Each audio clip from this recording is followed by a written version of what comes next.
Gauri English school જે પીપળિયા ખાતે 4મી તારીખે અમારા તાલુકા પ્રાથમિક શિક્ષણાધિકારી તપાસ અર્થે ગયા હતા અને માન્યતાના કાગળો ન હોવાથી તે શાળાને સીલ કરી હતી અને વધુ તપાસ હાથ ધરી હતી.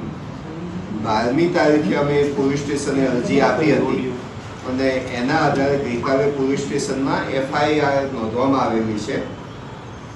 FIRની અંદર અમે સમગ્ર હકીકત અને 282 પાનાનો અહેવાલ એની સાથે ઇન્ક્લુડ કરી અને પોલીસ સ્ટેશને જમા કરાવેલું છે.